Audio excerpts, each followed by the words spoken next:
So it is exactly 6:30, and we are ready to begin the Chamber's monthly meeting for April 2020. We have not gotten together in quite a while for some very good reasons, but we are convening this meeting virtually because we are practicing the ultimate in social distancing. So I want to welcome everybody to the meeting. We do have a couple of housekeeping rules. Again, we're asking you to type your questions into the chat box and to let each speaker complete their initial presentation before you begin asking your questions.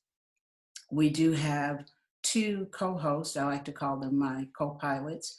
One of them is Henry Moses, who is the founder of the app Connect Just Go. And let me correct myself, he is the co-founder. I want to always acknowledge his partner, Malachi Ards. We also have assisting with technology today, Kelvin Stevens, who is an officer with the Chamber. Kelvin is the secretary of the Tuskegee Area Chamber of Commerce. Tonight, we do have four incredibly great speakers. The first one is Dr. Irving McConnell, who is the founder of the McConnell Group, and that's a health sciences company that is based in Maryland. But his trajectory started at Tuskegee University, where he earned 2 degrees, including his doctorate.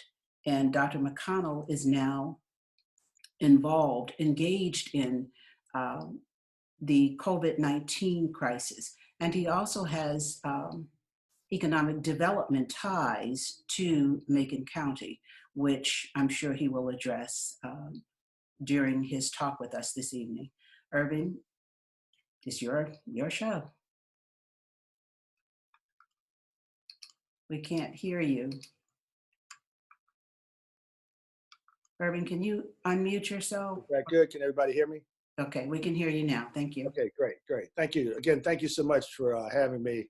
And this is probably the wave of the future in having these meetings on Zoom. But just to give you just a brief history of myself, again, I'm actually from Washington, D.C. area.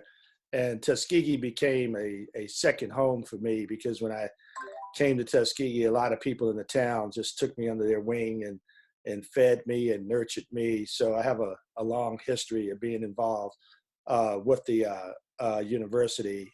Recently, I was on the board of trustees of the university, got off in September 2019. But during those 3 years of serving on the board, I felt I actually got a little bit more closer with the town and the university. And some of the things that came out of that relationship was looking at how I could impact the town and the university at the same time. So one of the things I was able to do while I was there on the board was to buy a home in Green Fork, which I really enjoyed doing that. Mr. Harvey, who I think ran the savings and loan, had the home, and I was able to purchase that home. And it became a great place for me just to come when I relaxed in Tuskegee. But some of those conversations came out to look at what Tuskegee was doing in reference to the Kellogg Conference Center. And at that particular time, and probably so now, the university really did not have a plan to work on the Kellogg because it was going to cost a lot of money to renovate that facility. And I was able to talk with Mr. Long and the mayor and Joe Turnham, and an opportunity arose to look at developing a hotel in the town at Exit 38. And from those conversations, I looked at, is this going to be feasible to build a hotel in Tuskegee? So I went out and got a company to do a feasibility study, and that really just looked at the town, the surrounding areas, and I want to give kudos to Joe Turnham because he was very influential in getting and assisting me into getting that report done. He did a tremendous effort, and he's a fighter for the county and Tuskegee. I see it day after day. So hats off to Joe for what he does for the area. He does a lot of work for that area. And fast forward, when you look at a hotel, you have to decide, what hotel are you going to put up? Are you going to put a Hilton? Are you going to put a Marriott? Are you going to put a Choice Hotel? And it came down to looking at the area. So I'm gonna just sort of talk through some slides that I'm just going to put up real quick, and this will sort of give you the concept of what we are looking at. Let's see, share screen, and let's see, it's going to work. Let me pull this up. Can everybody see that or no? Is that sharing with everybody? Yes. Okay, everybody can see that? Yes. Okay, great. All right, thanks. So one of the things I had to do was start another business to actually create this, and it's called Anona Development, which is actually the street where my house lives on, and I just really love that street. And there's a famous person that lives on that block 3 doors down, which is Tony Haygood. So it's kind of great living next to the mayor. It's actually kind of cool. So when we looked at hotels, there's a new concept out there called dual brand. And I looked at, as I said, again, Marriott, I looked at Hilton. And when you look at the demographics of that particular area, it's basically, how much are people going to pay to stay in a hotel in that particular region? You have Montgomery, you have Auburn, and you have different kind of hotels. And my first choice was a Marriott product. And Marriott is the #1 hotel that people go to, and primarily because of the reservation systems. But when I looked at the cost to build and the cost for the room per night, it was questionable financially if a Marriott could make it. It was really, really borderline. And this is this is a little risk, putting a hotel up at the exit, just because the economy around Tuskegee, there's no industry there. So your driving forces would be the university, the VA, and people coming up and down the exit. But there's a whole lot of ancillary places that actually would bring people there, which led us to go with this. So this is when you say dual brand, this is the sleep-in part. And a sleep-in hotel is really just like a basic hotel, and you have your rooms, you have your PTAC systems, and it's a really nice what I call mid-scale look, and I really like it. But the interesting thing is when you build a hotel, you get a lot of different people calling you where they want to help you and they want to be part of your build out. So there's a company out of Canada that has contacted me, and we've developed a pretty good relationship. And they have done some choice hotels, what I sort of call putting their own twist to it. So they have a way of working this out with Choice. The Sleep-In Mainstay is under Choice Hotels brand to actually give it just a really another scale look without spending a lot of money. So this particular company wants to be part of this project. When you look at a project in Tuskegee, you can sell that because of the brand of Tuskegee. So I'm looking for companies that understand Tuskegee and want to be part of that process. So when you look at the mainstay part, so imagine, again, dual hotel, one side is going to have your sleep-in, and the other side would have a mainstay, about 84 rooms. But through that process and looking at 84 rooms, the plan is to take one of the rooms and make it like a board room. So when you, in the eating area, you would be able to go through some doors of the eating area and go right into this board room. So if people needed a board room to have a meeting, they could actually take their breakfast into that room. And we're looking at taking 2 other rooms and making that a larger meeting room. One of the things that Tuskegee needs is more of a reception type area. So in talking to the architect, I'm actually looking at building out something off to the back. So I'll be getting bids on doing it with that and without also. And this next picture sort of gives you an idea of what that mainstay, extended stay look is like. So I have a dishwasher, refrigerator, a little stove, microwave. It's a really, really cool look. So people that are staying in the area for a little bit longer would want to stay at that side, and you'd be able to generate a little bit more revenue on that side.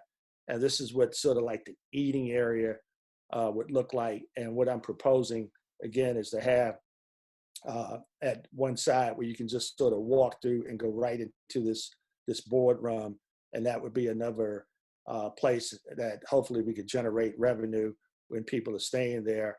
I've talked to the university and have pushed the university to look at doing the conference center over and not worry about the whole Kellogg right now, because I have the numbers on what it would cost to redo the Kellogg. And at this time, I just feel the university is not going to put that money out. So what I've talked to the university about, and I've been in council with them about this particular project, is asking them to please spend money working on getting the conference center together. And this hotel will provide the hotel space, but we still need conference space in town. So this hotel will be able to shuttle people back and forth and allow people to come to Tuskegee for conferences on campus, weddings, family reunions, and it would just be a great setup. And I got the head shaking up and down. So I think I'll be able to work with that. But let's just talk about what's happening in the industry right now. So if you look at what's happening with COVID, a lot of there are hotels that are closing the doors right now, and there's a big drop in hotel rooms, and this has sort of devastated hotel owners, and I know quite a few of them, and everybody is going through a very, very tough time.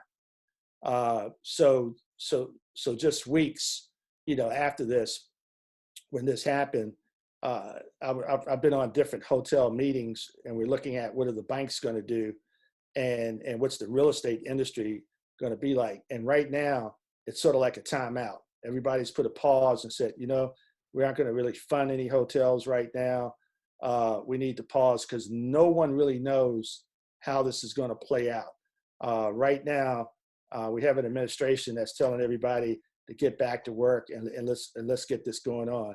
But most of you probably don't really know me, but I'm literally an infectious disease expert. That's what my life has been about. And that is a bad decision to tell everybody to just go out and get back to work, because we will have another break with this pandemic, and it's going to create more havoc and worse havoc if we do that. Will again affect the hotel industry. So right now, I'm not in conversation with the banks because they aren't going to support me at this point. So as time passes, we'll know a little bit on how this is going to work. The lenders are looking at different options for people that have hotels right now, trying to refinance, look at different funding mechanisms. But for everybody else, it's sort of like just a timeout. So as you've been hearing in the news, people can't travel. So if people can't travel, the hotels are not being filled up. So this is like the new normal right now. And how are we going to get through this?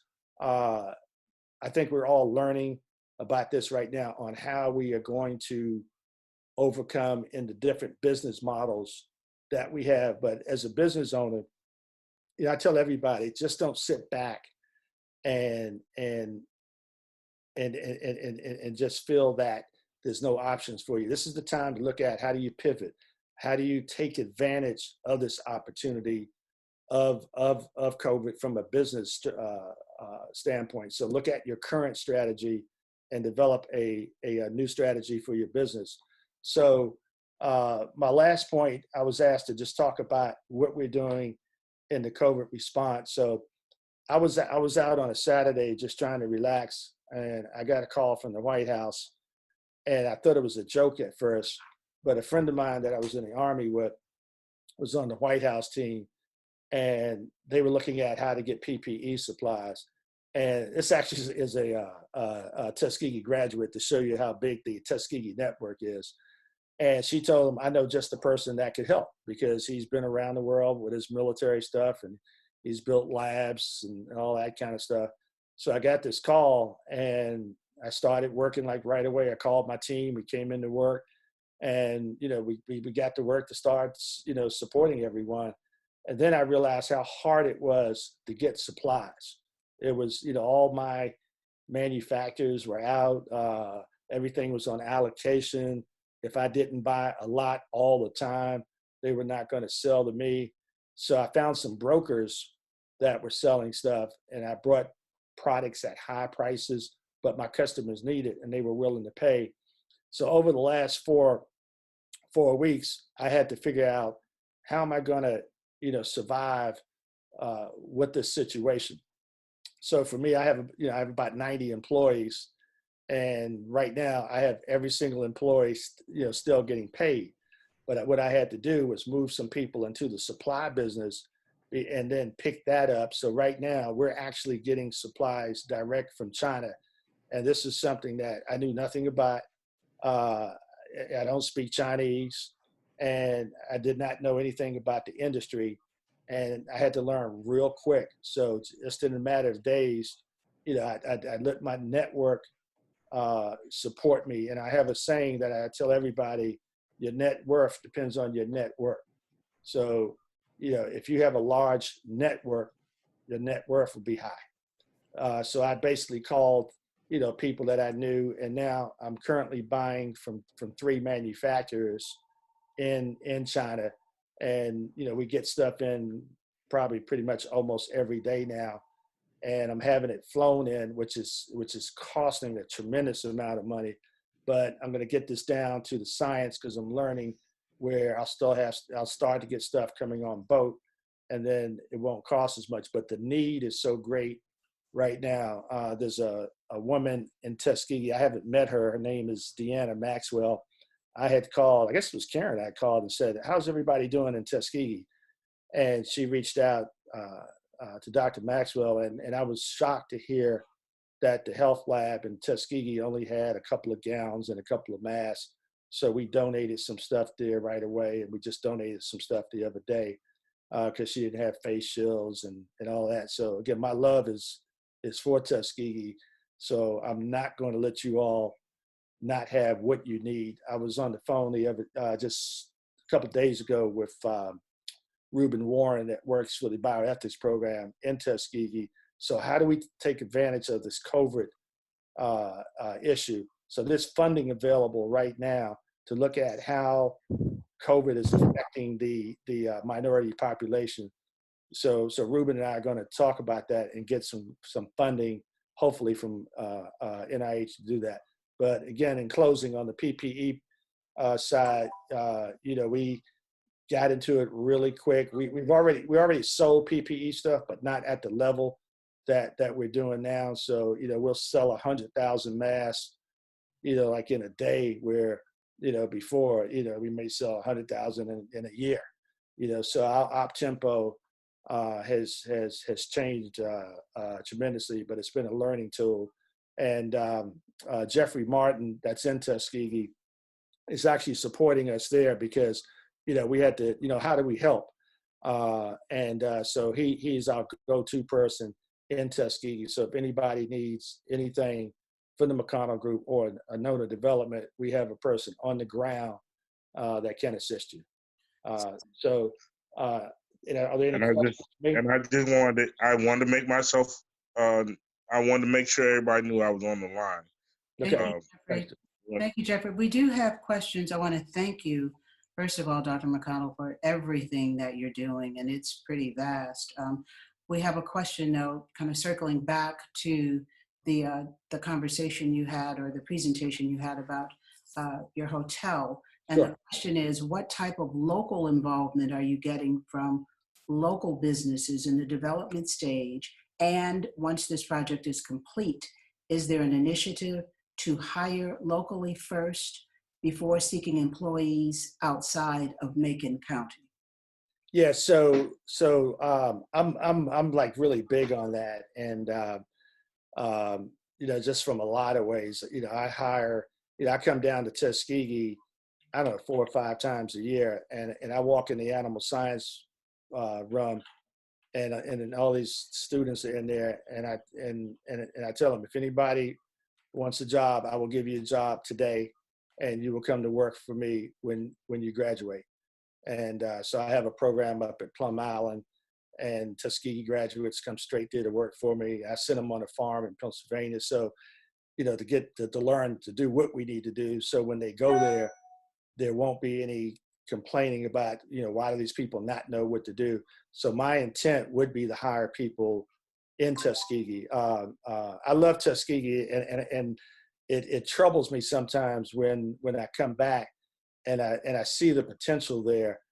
So part of this for me to have this hotel would be to offer opportunities to people in Tuskegee. And I think, again, I have the network where I may have to send people to other hotels to learn how to work in this environment, because that's the thing that everybody needs is that training on how do we get that done. Yes, the Choice Hotel will help me, and I'll have a management company to do all that. I am, by no means a hospitality expert in any means. I just love business, and I love Tuskegee. But this is, from a business sense, this is probably not the best business opportunity I've ever had, because if I was going to just look at building a hotel for a business, I would not put it in Tuskegee because of the risks. Yeah.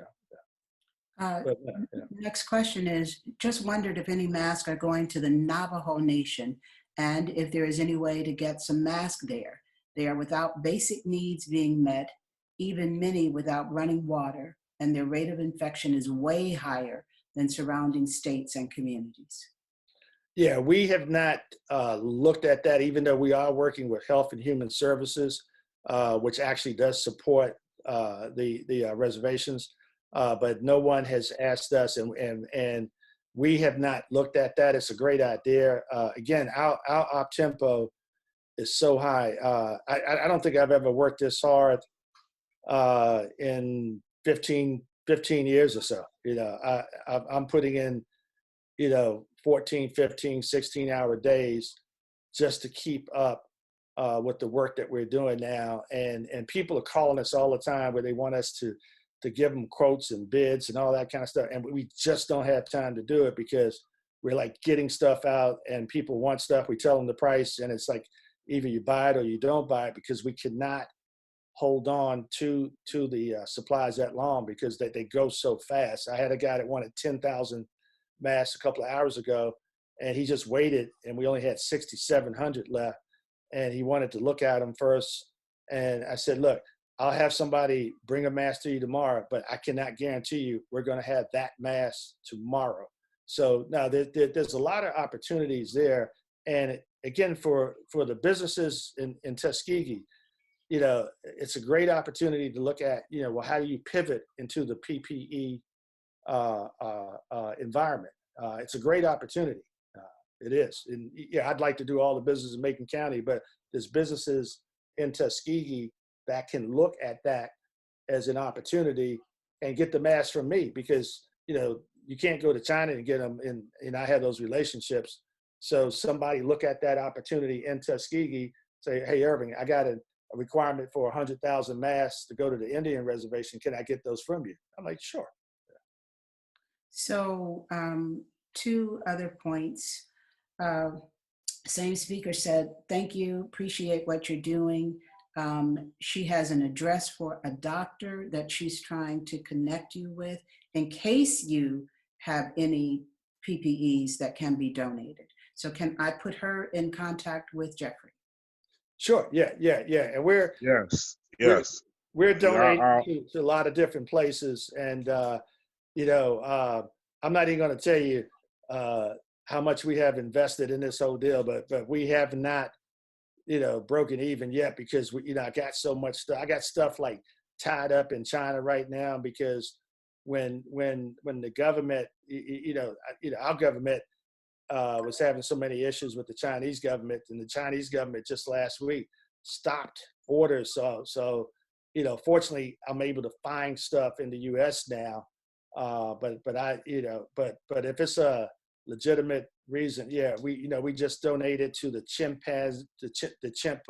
sanctuary down in Louisiana, because if you think about it, they're primates that have viruses, and this is where all these primates are just there, and the people working with them don't have face shields, they don't have masks because they're all being used for COVID. They don't have the gowns. And people just happened to know I was a veterinarian, and they knew I sold supplies. So they're like, Irving, can you donate to the chimp sanctuary? And it's kind of hard to oh man, all right, yeah, how many do you need? How many face masks do you need? And we do it, but we're trying to get to that point where we can at least get to the point where we can break even, and then it feels a lot easier to donate at that point. But yeah, we'll donate. Yeah. Somebody asked what PPE stands for, and if I'm correct, it is personal protection equipment. Yes, correct. Yeah.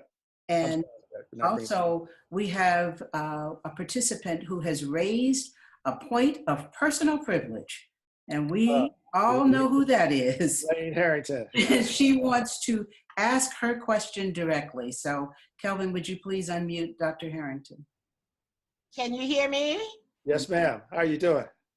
I'm great. It's so good to see you, alumni. Right. By the way, Tuskegee, this is a true Tuskegee alumnus, and if there's anything he can do for Tuskegee and Macon County, we can depend on it. But Irvin, my question to you, have you closed the book then on Kellogg Center reverting back to a hotel? Is that book closed? No more hotel at Kellogg?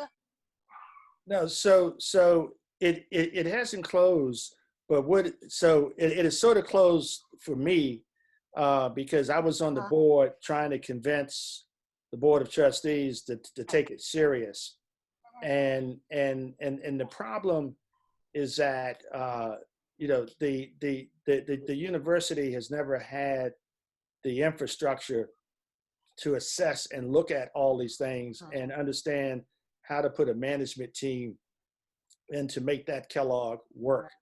And the cost now to redo the Kellogg is a really large number. And there were teams that were setting up to talk to Kellogg itself to try to get funding. But what happens, it's just like in anything, these people come and the people go, and the committees just never get it done.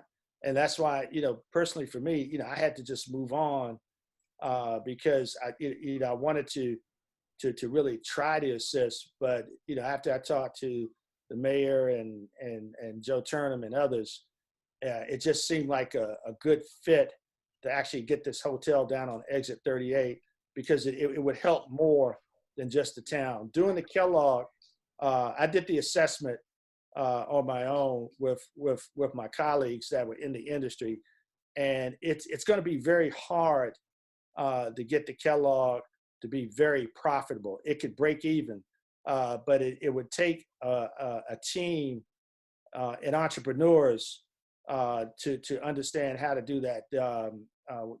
I went to the association governing board meetings while I was on the board, and I was probably, and I'll tell you, I was probably one of the few only board of trustees that went to those meetings. And I would meet with other universities that had hotels, and you don't have to rewrite the playbook, but Tuskegee has just been a little behind in understanding what it would take to get that done. And right now it's not a top priority. Yeah. So thank you, Dr. Irving McConnell. And we could talk to you all night, but unfortunately we do have to move on. So some of the questions that I'm seeing in the chat box could also be posed to our next speaker, who is Mr. Joe Turnham. Well, good evening, Karen, and to chamber members and participants tonight. I also want to thank Irving McConnell, who's become a good friend. We've many days we talk and discuss these things, and we drill for data and we try to find ways to make lodging work. And if not for his love for Tuskegee and this community, he would have probably given up. And even with the pandemic and the economic crisis, he's still pitching. I think when we come through the other end of this, that Exit 38 will still be a phenomenal place to have a hotel, because the Tuskegee family ultimately will support it. I know we wanted to give a lot of time, and we've got some other guests, and many people can hear from me during the week or in other ways. So I'm going to be very brief and quick, Karen, to move on so that we can keep the meeting within the parameters that I know your president likes to keep it. So real quickly, obviously the pandemic has affected the way we do economic development, although I am proud to report that the Tuskegee Travel Center continues to move on with some hiccups, but unabated. And other retailers, I was on the phone with 2 developers, 2 restaurateurs. There will be a lot of shakeout, I think, in the restaurant industries, but those franchises that are doing 70-80% of their normal volume through takeout, drive-through, and curbside are actually excelling in the pandemic. So they will be physically strong, and Exit 38 portends, along with other places that we have, to be great spots. We actually do have our tier 1 and our logistics supplier in Shorter are both looking at expansions currently, and we may be close to announcement on one of those. The automotive manufacturers will probably ramp back up in May. I think Hyundai is actually ramping up maybe end of the week, first of next week. We are also seeing some interest in the housing sector still, and we're going to see a real realignment, I think, of the supply chain. And I think we're already talking to some consultants of people moving some production from China and Asia back stateside, especially in the automotive corridor. So we're looking to try to be ready to recruit a lot of people that will onshore and nearshore those operations. So we're really excited about that. Our real emphasis of late, Karen, in conjunction with you and the chamber and your chamber officers and our board and others, will be to try to help our local businesses, entrepreneurs, restaurants, beauty salons, those in cash economies, those that need new ways to find customers, to get paid, to offer their services. So we're creating a real social media platform for them through Facebook, and you'll be seeing more about that Karen and I and some others. I think Ray Methvin, I saw him on the call, one of our consultants at Insightful, AHA Creative, building a platform so that whether you sell cookies or blueberries or have hair or a restaurant or a lawn service, finding ways to be able to do business and do it socially responsible and to be paid in a socially responsible way. So we're working on that. We also, if you go to madeandmacon.com, we have a number of resources that are there through SBA, through USDA, through the Paycheck Protection. There's another round coming out, and about $60 billion of the second round, Irving. And if you have any information, you might could speak to it if we have time before the end, that is earmarked towards rural and minority businesses and communities. In that first round, all the big titans came in and sucked all that money out before a lot of our mom and pops and our local folk could even get a chance to get to the plate to bat. So we're really looking in this second round that really is being released as we speak to be able to do that. And I know you've got Trevor on to present, trying to get some expertise. I've had others volunteer. So we want the Economic Development Authority and the Chamber to be a resource for local businesses. these other big companies, we will continue to recruit, but we want to make sure that the best and the brightest among us have an opportunity to survive the pandemic and the downturn. So I know I'd given Bobby Davis, our MCEDA VP and officer of the Chambers, got some talking points, and yeah, I'm sure I've missed some things on that, Bobby. I will say real quickly too that Lifetime Natural Organic Farms has put another $500,000, and they are now planting the spring crop for Publix, Whole Foods right here in Macon County. They've employed about a dozen people and will be employing more. That's a homegrown business, and they'll be cultivating raised bed organic, intensive bio organic food on MCEDA property. So we're real helpful. They've been working also with Dr. Hill, who I think's on the meeting tonight, and a lot of his team members. And it's been a growth process, but we're, when you can't recruit, you can grow. And when you can't grow, you can nurture what you got, and you need to be doing all of it at the same time. And that's kind of what we're doing. So whether I'm working from home, the car, wherever, we're trying to make it happen for you. So, Joe, one of the silver linings in this dark cloud has been the collaboration that has been spawned, and the Chamber and MCEDA working closely together, the Chamber MCEDA working closely with Simplified Management Products, which is owned by Trevor Small. All of that energy and effort generated to support our local business community has just been a great thing to see and to experience. So we're doing our best to stand up our local businesses in Macon County, and I want to thank you for that. Well, and I'll say that too. Joe, excuse me. Hey, yes, sir. This is Jeff. I just want you, because of, and you'll understand this better than anybody, because of my cross spaces, I want to make sure that you include the census.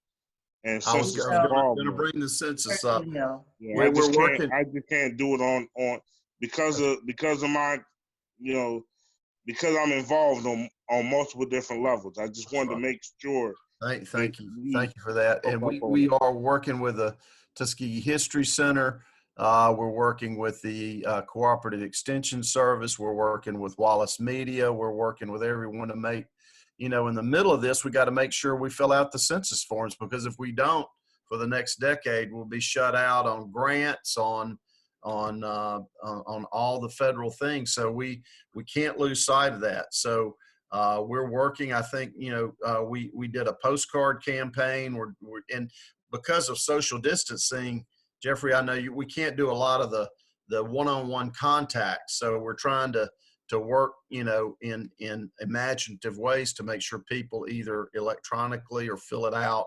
And I would urge people to, I know Deborah and others and the folks at the History Center and the Cooperative Extension, and just a lot of people that are just volunteering and working and donating and doing what we can. But thanks for raising that issue. It's extremely important. And if we miss the gate, we missed it for a decade. And just a throwback into that, on May the 5th at 12 o'clock, the K through 12 process, the Macon County school system, they have a monthly initiative to stop once a month and read for an hour. They have donated their protocol, their process, to the census initiative. So this month in May, on May the 5th at 12 o'clock, we're asking everybody to stop. And anybody that has not filled out their census, we want them by mail, by internet, or by telephone to take the time at 12 o'clock on May the 5th to fill out their census form.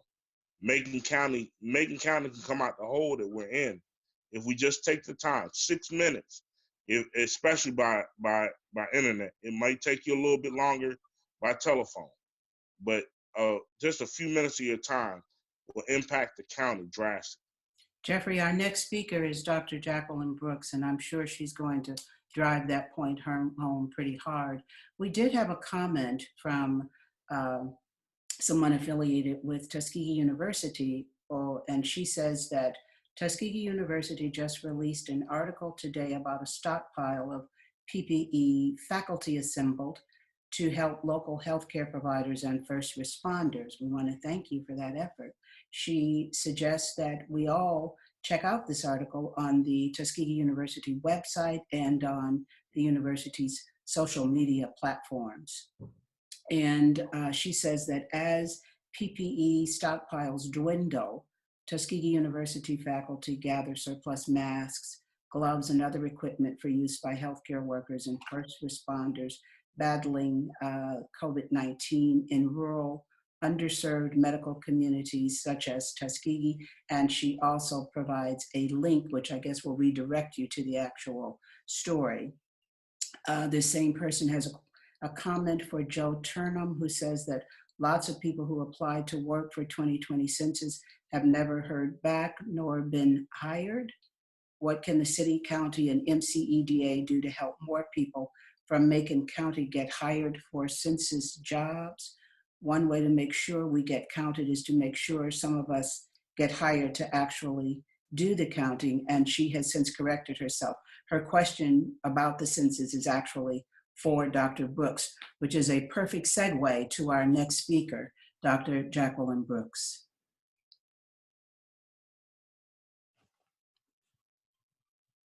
Dr. Well, Brooks. good evening, everyone. Hey. It is certainly a pleasure to be here with you in a new normal type of setting and venue, but the attendance is great, so that's a wonderful thing to see.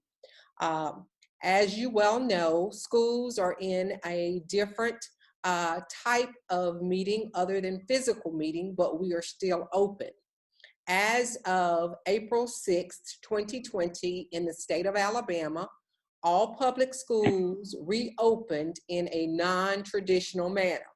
And depending on where you are in the state, of course, that can have a different definition. Each of our 138 school systems had to submit an academic continuity plan of how we would approach learning in our communities. And in Macon County, we put together a hybrid model that consists of a learning schedule that tries to address the whole child.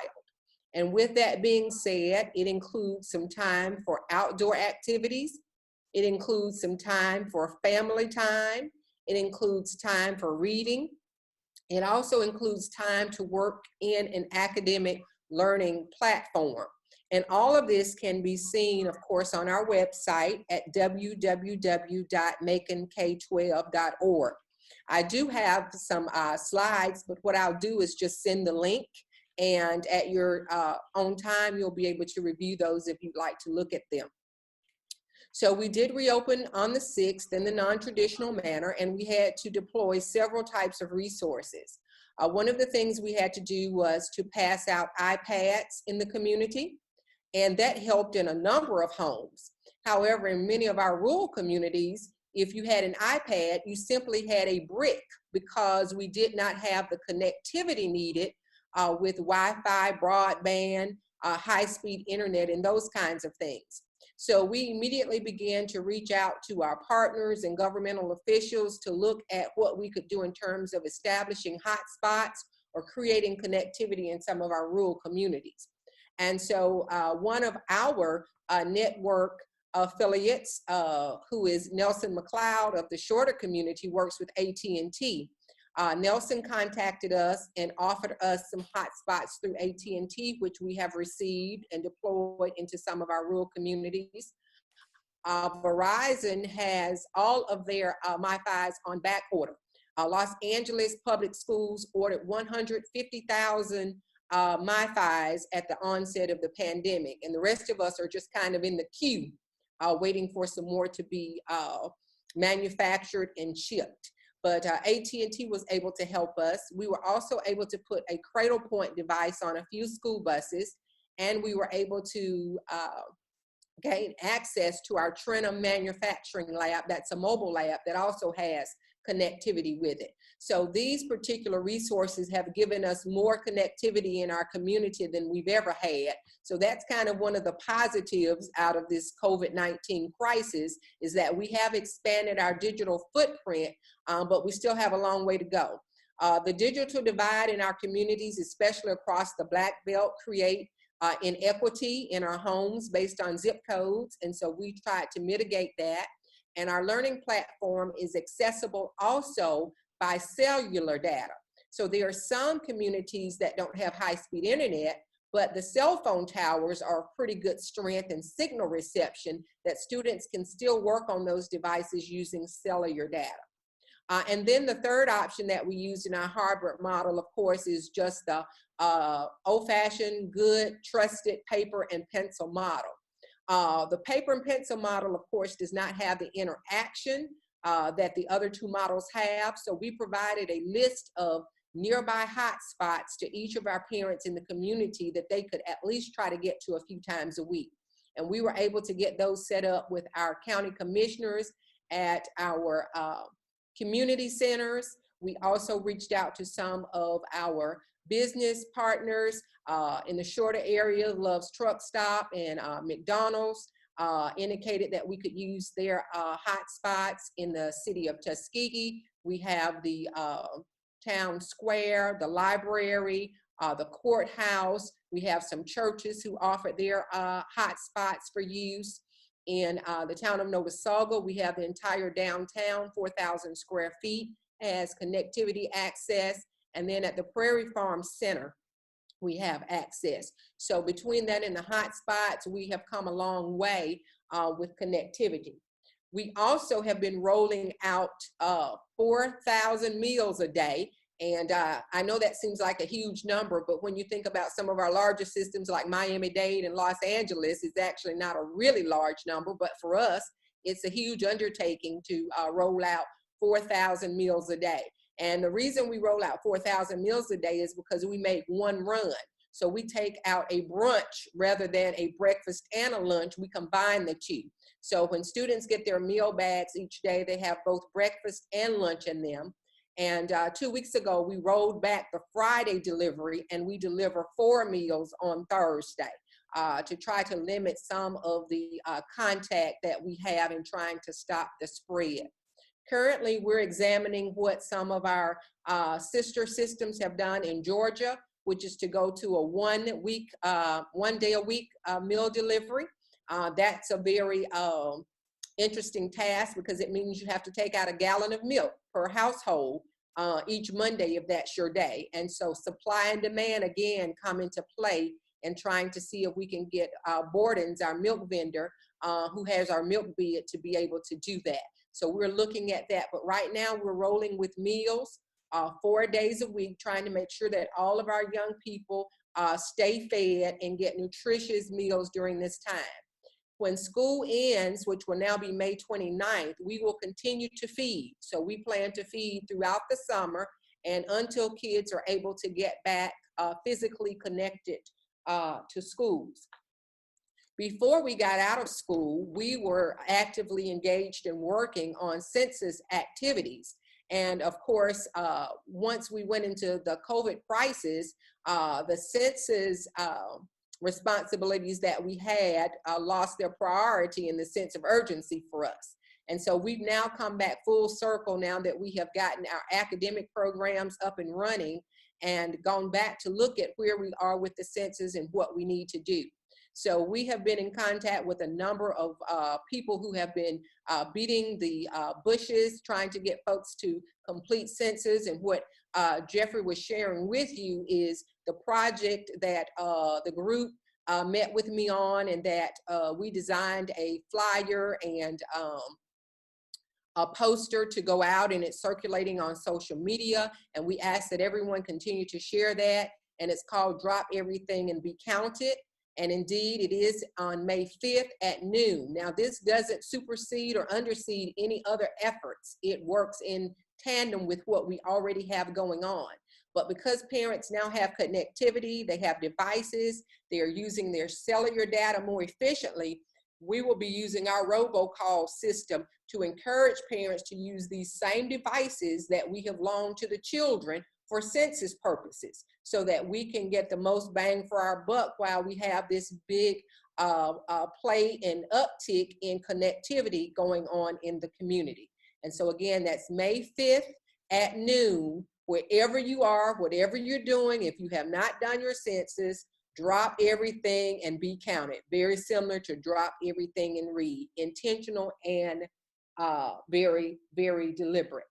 I believe it's Dr. McConnell's name that Karen shared with me. I know it's a person who has some medical background regarding PPEs, because one of the things that we have going on as we look at the reopening of schools in Alabama and states across the U.S. is whether or not we will be able to safely do so due to supply and demand with things like Lysol, face masks, hand sanitizers, antibacterial soap. So for example, on any given day with the meals we feed, we have 80 people who are actively on site. And so if 80 people a day use a consumable mask times 4 days a week, you can multiply 80 people times 4, and that's about 320 masks in a week. And that doesn't include the number of gloves that we need, the amount of Lysol and hand sanitizer. We're currently running temperature scans on our employees as they come in. Our health services staff is doing that to make sure that they are not exhibiting any symptoms. Of course, we know there's another whole realm of asymptomatic issues, but we're trying to deal with it from a symptomatic process to make sure our workers are safe when they're preparing food and when they're taking food out to our homes and to our families. And then the other big thing that, of course, everyone in the community wants to know about is what are we going to do about graduation?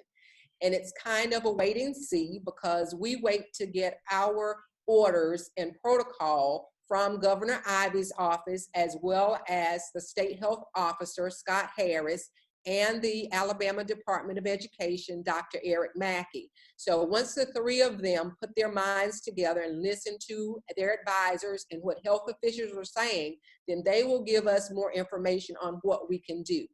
Currently, we're being told that having a drive-through ceremony or a social distancing ceremony is not permitted. We will have graduation on the predetermined dates. We just don't know what form it will be brought to you yet, but it will be brought to the community to commemorate and to highlight the successes of our young people in Macon County school system. Thank you guys so much. And if there are any questions, you can certainly let me know. You just gave us a very thorough summary of what's going on in the school system, and there is a question about whether this model will be ongoing through the fall, and a second question as to how promotions to the next grade will be handled. Okay, well, in our academic continuity plan, again, if you go to www.maconk12.org, and I don't know how to share my screen in this particular venue, but I'll just give you that again, www.maconk12.org. There are two plans there, and one is the academic continuity plan. The other is the parent welcome packet. In the academic continuity plan, we were given, again, guidance by the state to every school system. And that guidance says that students who are senior high school students could have their grades closed out as of the end of the third 9 weeks. So the only students who are seniors that have to continue to work are those who are also in college. They're dual enrolled, so they have to follow the guidance of the colleges with whom they are associated. And students who may not have been passing a class may have to engage in credit recovery. So some of those seniors may have needed to continue to work. With our K through 11th grade students, we have an either or grading mechanism. So either we will use the third 9 weeks grade or the fourth 9 weeks grade, depending on which of the two is the higher grade, which is why we're continuing to enrich. And we will average those, as we always do, across 4 9 weeks, and those that are successfully passing will be promoted. Those who are not passing will be accelerated and remediated through the summer in the hope that they can be promoted by the fall. So we will continue a virtual summer program through June and July. It will not be the same courses that we're in currently. These will end in May. In June, we plan to pick up enriching courses such as elementary Spanish and some other things that we actually can't normally do during the year in our physical setting, but we now have the ability to do in the virtual setting. So we hope to bring children some really engaging opportunities. We have already heard from Alabama State University. They have already set up their virtual dual enrollment classes for the summer. We are awaiting Tuskegee University in Trenton so that we'll know how those dual enrollment programs will run for the summer. We have heard from Camp Eye Care and Arms Rural Ministries, who also provide summer camps. Eye Care Camp is going to do a backpack camp, which will have all kinds of fun games and activities and backpacks that will be delivered to the students. We already have the bus system running, so we'll simply put the backpacks on the buses and get them to the homes. And Arms Rural Ministries is looking at a virtual camp utilizing YouTube and some of the other technologies that we have to be able to deliver camps to the homes of our students. Dr. Brooks, that website that you gave us has been posted in the chat box. Thank you, Kelvin, for providing that. Are there any other questions for Dr. Brooks? Thank you. We will move on. Oh, excuse me, Irving? Unmute your mic, please. Kelvin, will you unmute Irving McConnell's mic, please? Okay, I got it. Okay, is that better? Yes. Yeah. Dr. Brooks, if you talk to Margaret Frazier, and if it makes sense, I have a hotspot in my house in Tuskegee and it's not being used. So if there's a way that the school system can use that house, because it's a large house and with rooms and tables. So if there's a way you all need to use that to put kids in there to learn and use the hotspot, I'm willing to offer that if that helps out. But just work it out with Margaret Frazier. She'll get upset that I'm probably. I'll take care of it. I'll take care of it. Yeah. Me and Dr. Brooks are working on some projects together. I'll take care of it for you, Dr. Irvin. Okay. All right. Me and Dr. McConnell. Excuse me. Thank you. We'll probably be able to do that as we move into being able to meet physically. Currently, we're not allowed to have any physical instruction. Yeah. But as we start to get a transition plan, I'm sure that it's going to be a hybrid model. Looking at some of the other countries, Denmark is using a model where they bring half the students in on Mondays and Wednesdays, the other half in on Tuesdays and Thursdays. And on the odd days, they do go to other settings where they can get on hotspots. So I'm sure that we will be venturing to some type of transition model like that. So we will take you up on that, and I'll work with Jeff to go further. Yeah, because what I was thinking, there's a family that needed to go in there between 8 and 10, and then somebody else from 10 to 12 or whatever, just to rotate people in and out, and if it works, that's all. Okay. Well, thank you. Great offer. And Dr. Brooks, what I'm thinking is if there's some way for Reverend Curry to help us boost that signal, to even be able to offer that signal to 25% of the inhabitants of Howard Road, we'd be working it towards the good. So whatever we can do to extend what he currently has into a need space, we'd be working in the black. Thank you. Dr. Brooks, we have one final question for you, and it is whether Apple is doing anything extra for Macon County Schools as a Connect Ed partner. Absolutely, absolutely. If it were not for Apple's re-upping us for the 2020 school year, and when I say re-upping, that means they provided brand new laptops, Apple TVs, and all kinds of equipment for teachers. Every teacher in Macon County Schools has a state-of-the-art virtual home office.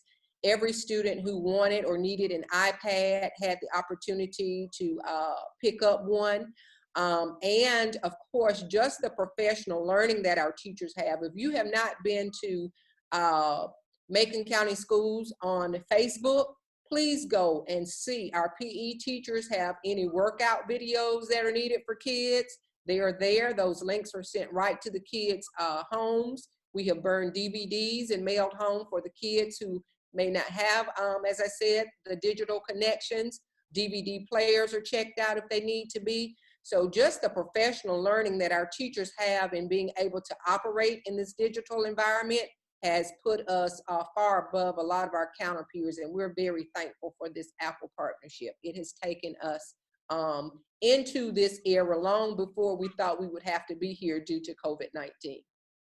Thank you so much, Dr. Brooks. We're going to move along to our next speaker, who is a young man, very much an asset to this community. And I'm talking about Trevor Small, who owns, let me see if I get this right, Trevor. Is it Simplified Management Products?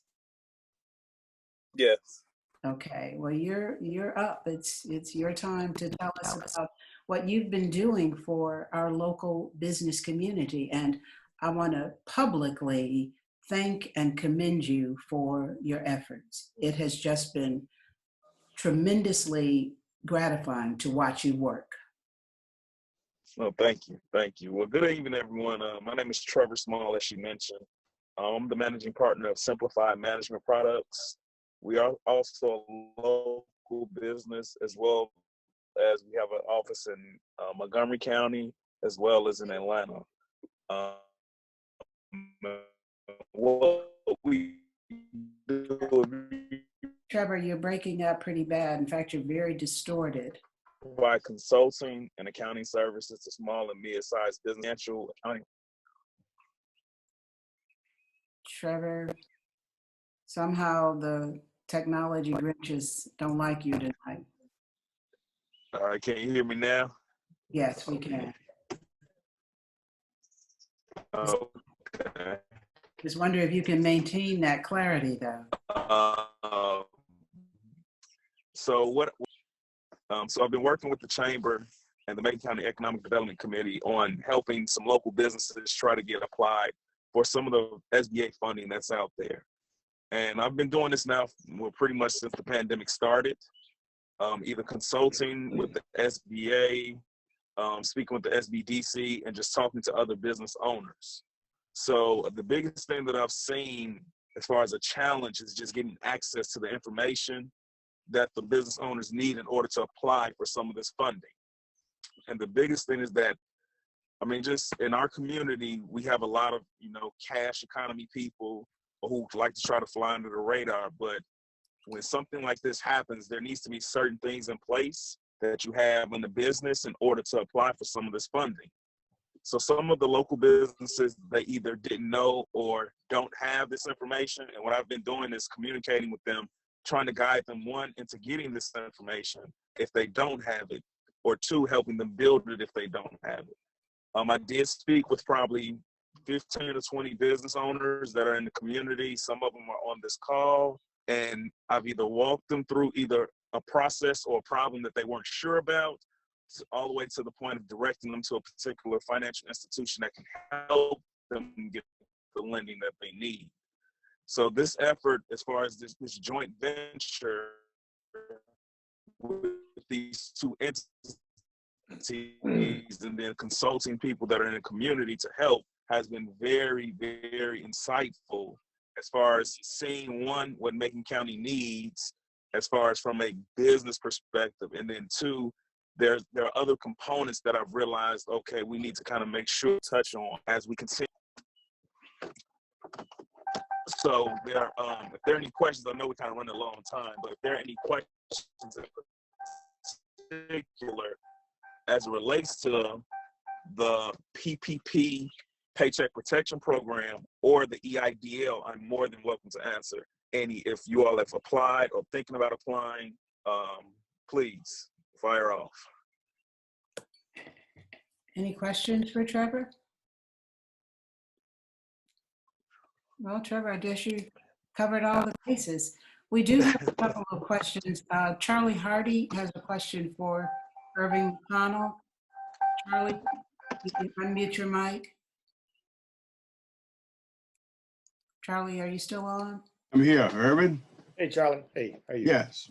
Yeah, I sent you a note, Yep, got it. Yep. and but basically, since I'm on, I want to commend you and thank you for your long commitment, Well, thank you. community over the years, and you and I agree the fact that it's going to take a town gown marriage Yep. to really make this work the way it needs to be. We got to become a college town as opposed to a town with a college in it. Right. And a lot of the resources can be collaboratively shared. And you're the right person to be in the mix to make this happen. So we're all in. I just want to thank you. Appreciate it. Appreciate it. Yeah. I have a question for Trevor. Can you hear me? Yes, ma'am. Trevor, Dr. Yeah. Harrington from the Carver Festival. What is your deadline date for making these applications? Well, I've Do you have a gotten 3 in deadline? today.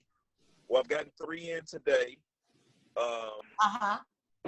I should have 2 more submitted tomorrow. So as long as the bank is accepting them, we're sending them. The one thing that I am also waiting on is the EIDL advanced application to be reopened, because right now it's not. So as far as the guys that I got on the call this morning from the SBA, was they're going through the EIDL applications that have already been submitted and funding those first.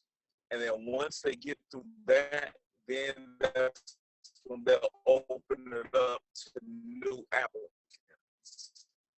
So Thank you. for those of you who have already applied for the EIDL and you're wondering, hey, I haven't heard anything, I don't know where I am, should I reapply?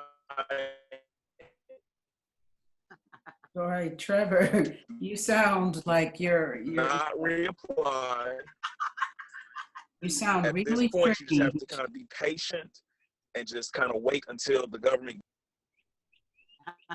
Okay. Okay. Thank you. Dolores Alexander, do you want to ask your question now? Really? Trevor, thank you. You're welcome. Dolores, are you still on the call? Okay. I am. Okay. I am. Mr. Tennum answered the phone. My question was about the census and the fact that lots of people from Macon County who applied never got hired, never heard back. So he says he's going to work on it. So he did respond to my question. Thank you very much. All right. Are there any other questions that have not been answered as yet? Can I just get Trevor to repeat his answer to Dr. Harrington's question just for clarity purposes? I think it's his equipment. I think Trevor is with us on his phone, but Trevor, do you think you could answer? Yes. Okay, that is a lot clearer. Okay. Yes, so if you apply for the EIDL, and you're one of those people wondering why haven't you received any communication, it's just that the SBA is very backed up, and they're asking us as consultants and other partnering organizations to urge all the people who have applied to have just some patience, because you're talking about an entity that's normally doing a certain millions of dollars in loans to pivoting to doing billions of dollars in a very short period of time. So infrastructure was not there in order to accommodate a lot of this.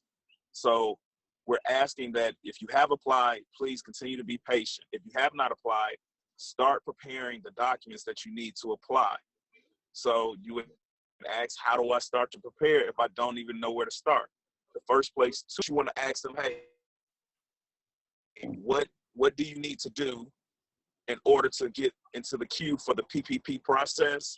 And they'll send you the documents that you need to gather. And then once you gather that, now you're one step ahead. So once they do open up for new applicants, you will have everything you need in order to apply.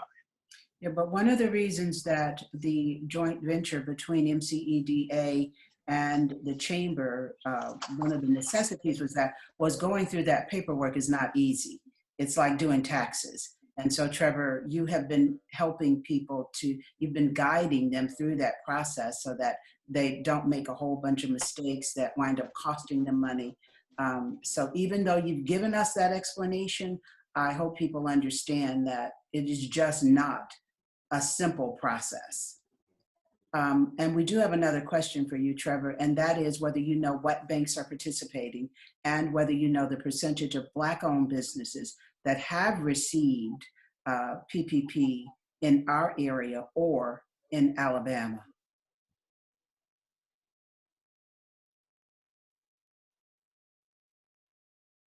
Trevor? Yes, can you hear me? I can now. Did you get the question? Okay. Yes, I did. Do you know what banks are participating locally? So in this round, it appears that all the banks are participating. It just depends on if they're still lending. So some of the banks have cut off accepting any more application because they said the process just was too rigorous. Some banks have said, okay, they want to jump on board and start lending. So Intuit has become one of the new providers. They're what they call an express SBA provider. Square is also an express SBA provider. And there was one more that they released. So every day and every time that this thing has come out, you either had a bank that dropped off or a bank that added. So there's not necessarily a master list that you can find. The best way is just to determine whoever you have the best banking relationship with, that's who you would decide to do this program with. But you've taken some of our businesses to banks that you have solid relationships with to expedite that process for those that you're working with, and I want to thank you for that. You're welcome. So are there any other questions for any of our speakers? Calvin, you had a message that you wanted to share with the audience, with all of our participants? Calvin? Did you want to ask or encourage them to? I was just posted it in the chat, but I can read it. You can still join. You still can pay your chamber dues at the website Tuskegee Area Chamber.org, or you can contact me and pay via cash or check. I will be at the computer store in the square Monday to Friday, 9 a.m. to 5 p.m. And if you need my number, I will post it in the chat and you can contact me. And I still have applications and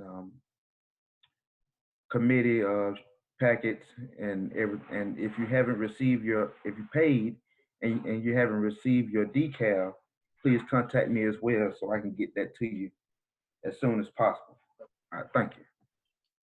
Okay, Dr. Parham, can you and I talk after this meeting? I'm a little confused by a statement that you just posted, and I'd like to talk with you about it privately, if that's okay with you. Madam Director, can you hear me? Yes, ma'am, I sure can. I do have masks. I think I sent the word out pretty broadly. I have a young lady who is making masks for people in the area. Just get in touch with me. You can have them in various colors. Get in touch with me. Sorry, they're not free, but they are protective in this situation. Thank you. Having purchased 2 of those masks from you, I can co-sign what you're saying. They have served me well. Before we close out, I want to give everybody a chance to ask your final question or make your last statement. Is there anybody who has anything else to say? I just wanted to, again, thank everybody for allowing me to be part of the chamber. And I sort of want to offer resources and networks that I have because I'm in the DC area. And one of the things that I've been able to gain some experience in is working with the small business development centers and the PTACs, and which are the procurement technical assistance centers. And I would like to see businesses in Tuskegee bid on government contracts because when I review companies that are winning government contracts in Tuskegee, I have never seen a business in Tuskegee win those contracts. And that's the kind of stuff that just sort of bothers me a lot as a person, what I call myself Tuskegee family. Why are companies in Ohio winning a contract to put light bulbs at the VA? Or, why is it when the contract to paint the plane in front of Chappie James is a company out of state? Why does a company from North Carolina win the contract to take care of the ranger station to clean it? So at some point, if we could maybe have some workshops through webinars, I think we may be able to help businesses learn about some of these opportunities that are right there in front of us in Tuskegee, because it bothers me a whole lot when I see that. Dr. McConnell, just so we stay accurate, that's no businesses outside of Baldwin Construction. Outside of Baldwin Construction, there's no businesses inside of Macon County that we can find that are winning government contracts. Baldwin Construction actually has won a couple of recent contracts, but they're not impacting the community the way that government contracts should be impacting the community. Right. Yeah. So I just want him to. He's 125% correct, but just so we stay accurate, what he's saying is that there's opportunities locally that local entities aren't benefiting from, and he wants to help us here in Macon County, benefit from these local opportunities. Period. Thank you for that. And Irving, I have one question for you that relates to the hotel projects. And the person is asking, will the brands with which you're affiliating allow historic pictures of the Tuskegee Airmen and related history, such as Lionel Richie and the Commodores, to be a part of the decor? Yeah, and that's a very good question. And actually, I asked that early on when I talked to the different hotels. And normally, they do not do that because there's a particular brand, and they want to keep that brand because there may be somebody that comes in there and for whatever reason just doesn't like Lionel Richie. I know we all think everybody, and I went to school with him, and I love him to death. But hotels don't normally do that. There's been a little bit, like in some hotels, you'll see a little bit of that change. But I have talked to the corporate office which happens to be in Rockville, Maryland. And part of my deal in picking this particular franchise is that they hire Tuskegee students to work in the Rockville office and of choice, and not just necessarily in the hotel industry. But you got to understand, these corporations have, graphic designers, they have accountants.